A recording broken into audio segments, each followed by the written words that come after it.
Assalamualaikum warahmatullahi wabarakatuh. Perkenalkan, nama saya Siti Aisyah, NPM 10060111941 dari Program Studi Statistika Fakultas Matematika dan Ilmu Pengetahuan Alam. Pada kesempatan ini, saya akan mempresentasikan hasil penelitian skripsi saya yang berjudul Analisis Diskriminan menggunakan Stratified Default Cross Validation pada klasifikasi gestasional diabetes mellitus ibu hamil di Rumah Sakit SYZ. Latar belakang masalahnya, yaitu analisis diskriminan merupakan salah satu metode pengujian statistik multivariat yang bertujuan untuk mengklasifikasikan atau membedakan objek penelitian sesuai dengan kelompoknya, juga untuk memprediksi kelompok yang cocok untuk suatu objek yang baru. Penelitian ini akan mengklasifikasikan ibu hamil yang terkena GDM dan yang tidak, karena penting untuk meminimalisir komplikasi atau efek samping dari GDM untuk ibu hamil maupun janinnya.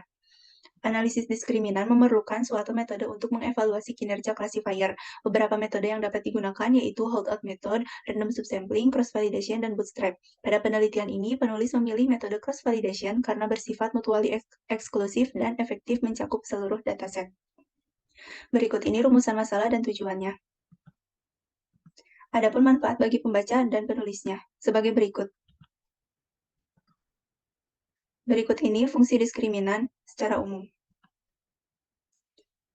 Beberapa asumsi yang harus dipenuhi yaitu variabel independen harus berdistribusi normal multivariat, matriks varians kovariansnya harus homogen, dan ada perbedaan vektor rata-rata. Dalam menentukan kelompok untuk objek baru diperlukan nilai cut-off dengan rumus seperti berikut. Metode evaluasi kinerja classifier yang digunakan adalah K-fold cross-validation. Metode ini membagi data menjadi kelipatan atau fold secara acak. Nantinya, satu fold akan menjadi data uji dan K-1 fold akan menjadi data latih. Eksperimen dilakukan sebanyak kali. Metode ini cocok digunakan untuk data dengan proporsi kelompok yang seimbang. Sedangkan jika data yang dimiliki proporsi kelompoknya tidak seimbang atau imbalance, maka dapat menggunakan stratified K-fold cross-validation. Berikut ini uji ketepatan klasifikasi. Lalu, langkah-langkah uji keakuratannya seperti berikut. Dan yang terakhir, uji kekonsistenan. Berikut ini variabel penelitian yang digunakan, Y dengan gestasional diabetes mellitus, X1 yaitu visceral adipose tissue, X2 usia kehamilan, X3 kadar gula darah, dan X4 body mass index atau BMI.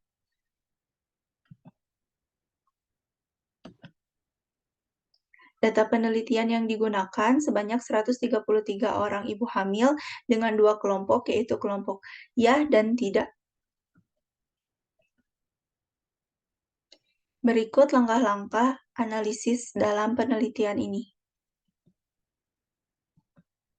Pada gambar pertama dapat dilihat jumlah ibu pengidap GDM lebih sedikit dibandingkan dengan ibu yang tidak mengidap GDM di Rumah Sakit XYZ. Oleh karena itu, dikatakan bahwa data yang dimiliki bersifat imbalance atau tidak seimbang, sehingga menggunakan metode stratified K-fold cross-validation. Lalu pada data kedua, sebelum diklasifikasikan terjadi overlapping atau tumpang tindih antara kedua kelompok. Lalu asumsi yang pertama, asumsi normal multivariat. Dari gambar ini terlihat bahwa pencarian titik berada di sekitar garis lurus, artinya variabel independen berdistribusi normal multivariat, sehingga asumsi terpenuhi. Lalu, pada pengujian matriks varians covariance, H0-nya diterima, artinya asumsinya terpenuhi karena homogen. Lalu pengujian asumsi terakhir yaitu vektor rata-rata, terlihat bahwa H0 ditolak sehingga vektor rata-rata berbeda dan asumsi terpenuhi. Lalu berikut ini model, centroid, dan juga cutoff dari masing-masing eksperimen. Pada eksperimen 1, nilai apernya sangat kecil dan nilai akurasi dan juga F1 skornya paling besar, sehingga model terbaik didapatkan pada eksperimen pertama. Terlihat bahwa semua nilai hit ratio lebih besar daripada nilai Cmax, lebih besar daripada nilai Cpro.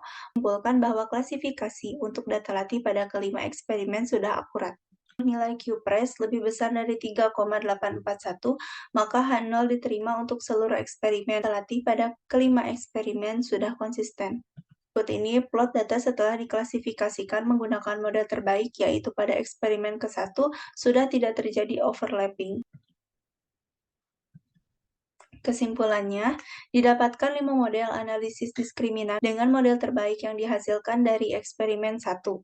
Lalu, akurasi terbesar terdapat pada eksperimen 1 dengan nilai 97,83%, artinya hasil klasifikasi sudah sangat baik dan konsisten.